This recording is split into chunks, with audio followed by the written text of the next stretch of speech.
we have something called smart cuff electrodes. Remember that we would like to have a polymer that possess ion exchange capabilities and have some adhesive criteria.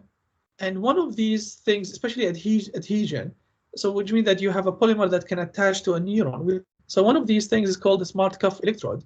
Poor anchoring at the interface, and we have developed something called soft thermomorphing armature. So that's anchoring. Then mechanical mismatch attenuation charge transfer. We have developed something called neuro-mimetic electrodes for inflammatory responses, build up of fibroblasts, that's biocompatibility. We have something called drug-eluting electrodes.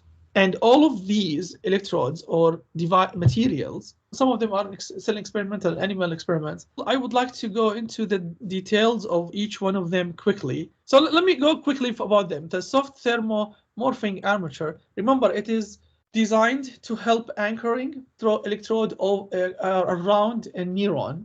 So it's a polyisopropyl acrylamide. That's the material. It's biocompatible.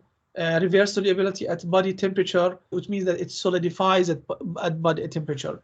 So here what we mean by that, it's not going to dissolve at body temperature, but it will solidify at body temperature. And that's what we want. We want it inside the body to be solid and to take shape and form. And widely used in medicine for cell adhesion drug delivery and can be fabricated as solid hydrogels.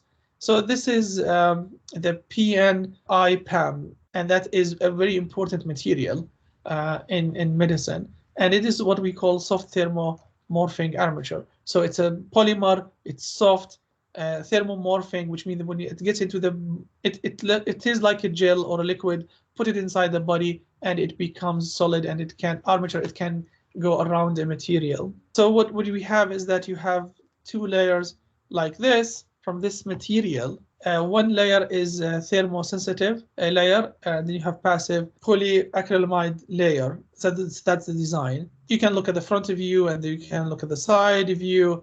And the principle is that at specific temperature, it is flat.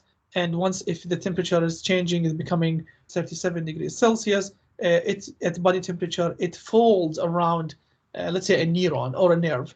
And that's how it is designed. So it's temperature sensitive, and the material was patented, and there's a lot of applications for it, and it's been investigated in research. Now the second problem was mechanical mismatch and attenuated charge transfer. So we developed neuro-mimetic electrodes in which it's like the nerve. What the nerve is doing is that you have sodium current, right? Sodium going in and out. The neuro-mimetic electrodes have pyrrole and polysodium acrylate and deposit on metal electrodes. So we can have those to enhance, the material on the surface.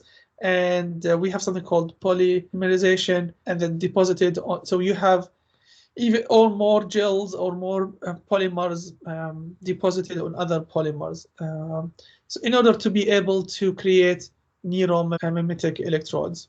Remember that the problem was the attenuation and charge transfer. Because of coating the material with other polymers and other materials, the conductivity is better, and the texture as well was much better. This is the value of the conductivity resulted.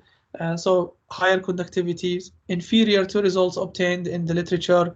Resistance greater than the platinum electrode, so decrease in impedance with coating. We have mixed results, but you can control it, and that's the important thing. So by controlling the porosity, the thickness, and the layer, the thickness of the layer, what's composed of, you can control the conductivity of these polymers. So there's a lot of work happening there. I don't want you to get into details for the neuro-mimetic electrodes, but the fact that we would like to create electrodes, they have better mechanical matching with the neurons, as well as to reduce the attenuation when we transfer the charges. And I think the last thing is the drug-eluting electrodes. Those electrodes are made in order to improve biocompatibility of the electrodes. Remember that with problem with electrodes, they're metal.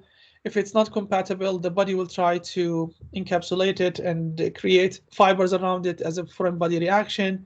And still, even if it's compatible, the fact that it is stimulating and have different changes in charge and discharging of the electrical activity or voltage, fibroblast will try to build there and to stop conduction. So what we have drug electrode stents. Eluting stent is that it is releasing a material that is stopping the immune system or the buildup of the foreign body reaction. You have polymers, and then you have drug-free polymers, and you have the stent. So these are important ways to create electrodes, secrete materials when they dissolve, or just to secrete materials. They don't have to dissolve. That will enhance biocompatibility and prevent foreign body reaction. And remember that the reason why we have foreign body reaction is because of inflammation. If you have anti-inflammation drugs, you will limit or reduce the functionality of the immune system in order to which creates a foreign body reaction and then makes the interface useless, because you are encapsulating the electrode, and then it cannot detect electrical activity. So you have negatively charged molecules exist as salt, can serve as counterient to polypyrrole, electrically released on activation, benzoic acid. So the whole thing is that you would like to have anti-inflammation drug that is released from your electrode with time, and that is how you improve the biocompatibility. It's not improving biocompatibility, it's preventing the immune response from creating a foreign body reaction.